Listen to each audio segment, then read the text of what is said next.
هل رأيتم الصفحات الأولى للجرائد خلال هذا الأسبوع؟ يوم السبت ويوم الأحد والاثنين والثلاثاء، شفتوها ولا مش؟ كانوا فيها كل الموضوعات إلا الحرائق. حتى شوف النشرات نتاعهم، وبعد بشوي بدأوا يجيبوا في المعلومات بشوي. حتى قررت السلطة وزع، لأنه الشيء اللي وقع في سرايدي وفي عنابة، وانتشرت الفيديوهات نتاع بمنطقة القبائل والغرب. السلام عليكم الاخوه والاخوات، نتمنىكم بخير. مرحبا بكم في فيديو جديد. الا كنتي اول مره كتشاهدنا ضغط على زر اشتراك باش تتابع الجديد ديالنا. عجبك الفيديو خلي اعجاب وخلي تعليق ودير فيه الملاحظات ديالك. تفرجوا في الفيديو تلا.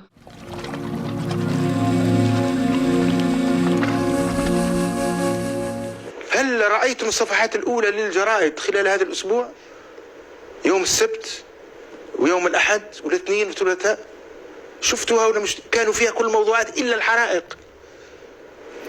حتى شوف النشرات نتاعهم، وبعد بشوي بدأوا يجيبوا في المعلومات بشوي.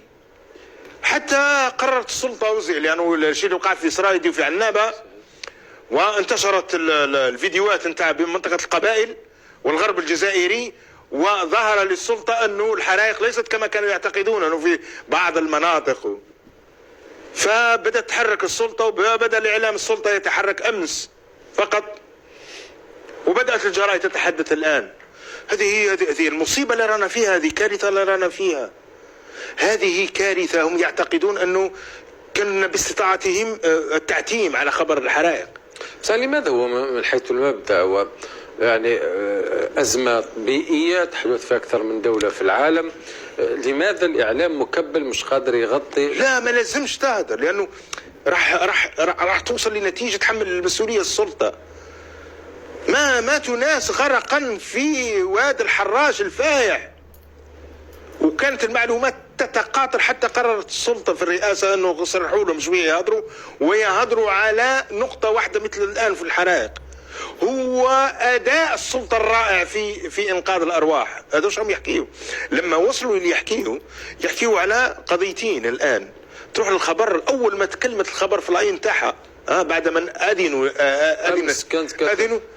كتبت أنتم تشعلون وهم يطفئون. أنتم تشعلون، من تقصدون أنتم تشعلون؟ وتروح للمقال تلقى مقال تافه ما عنده لا اساس لا راس. توحون بقضية المؤامرة، هذه النقطة الأولى. والنقطة الثانية أنه هم سموها الدولة لأنه كان عملية تماهي بين الدولة والسلطة. الدولة قائمة بالواجب والسلطة قائمة بالواجب. أعطونا يومية الخبر. نعم. الخبر اليوم حطت عنوان بطولية وعمليات تضامنية وهبة شعبية واسعة للتصدي الحرائق، الأزمة تلد الهمة.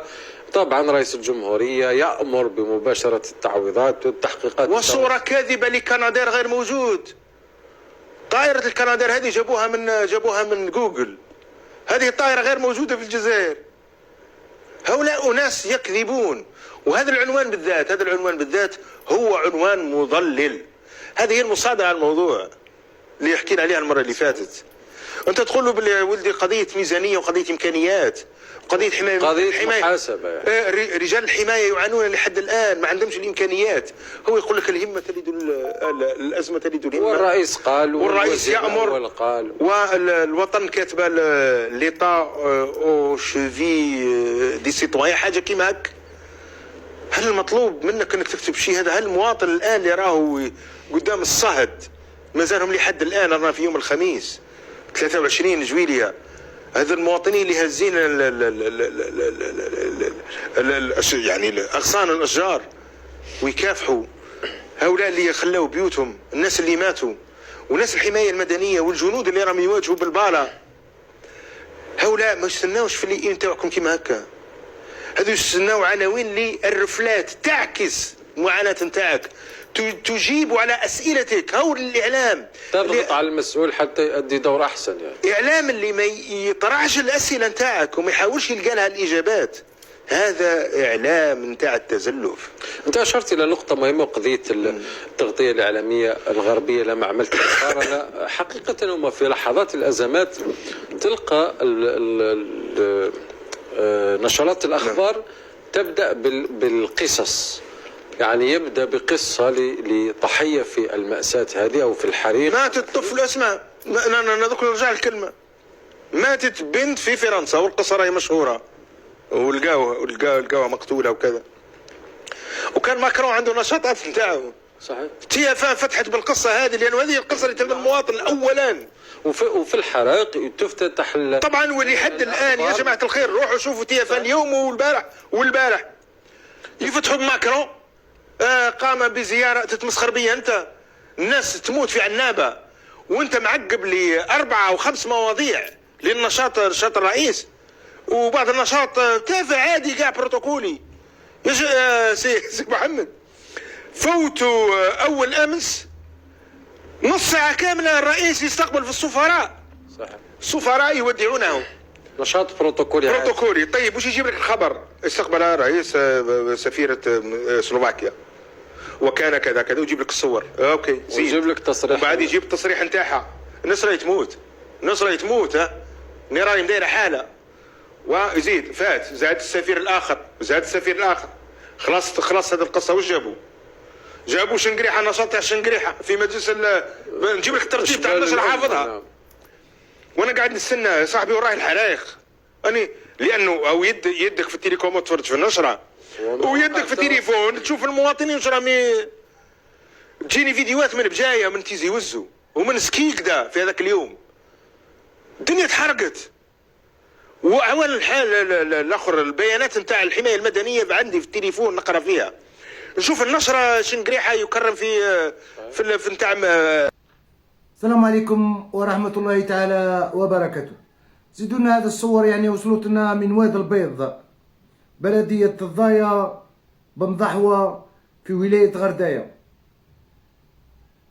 متواطئ فيها المير ووالي ولاية غرداية وجماعته. واسم المير هو بوحميدة عزيز.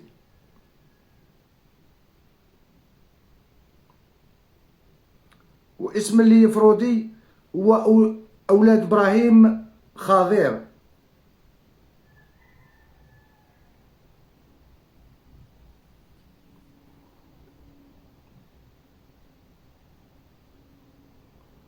تورطات بالجملة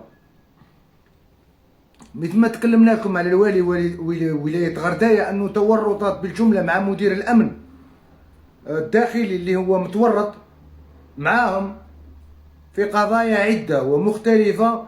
وهنالك بعض السلطات الأمنية اللي متواطئة في الفساد الذي يحصل في ولاية غرداية.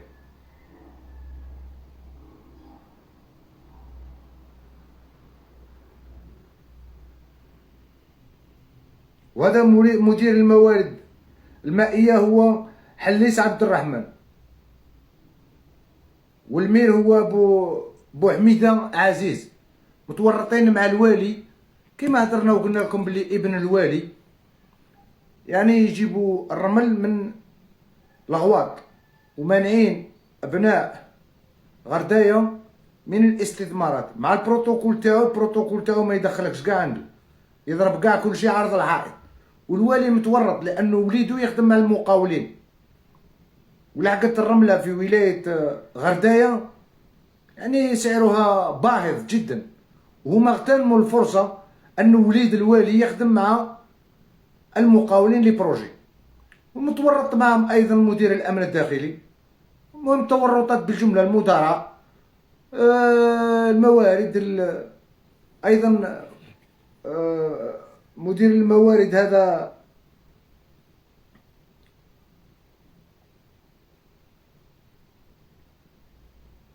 مدير الموارد المائية، من تورطات بالجملة. كاين بعض الصور اللي بعثناها للقائد انه باش كي يفتحوا تحقيق يروحوا لعين المكان يلقاو الشيء اللي مصور وخارج من عين المكان. رانا رسلناه لهم، وان شاء الله بربي كي يروحوا لعين المكان راهم يلقاو نفس الامور، يعني ما تبدلتش. كل الخبايا انه كاين بعض الخبايا نبعثوها ظلظل ريح باش كيروحوا مباشرة يتجهوا لعين المكان يصيبوا المشاريع المتخفية عن الأنظار والمسروقة والنهب والسرقة. في بعض الأحيان الوالي يخرج الرمل غير من غردايو. هو بعض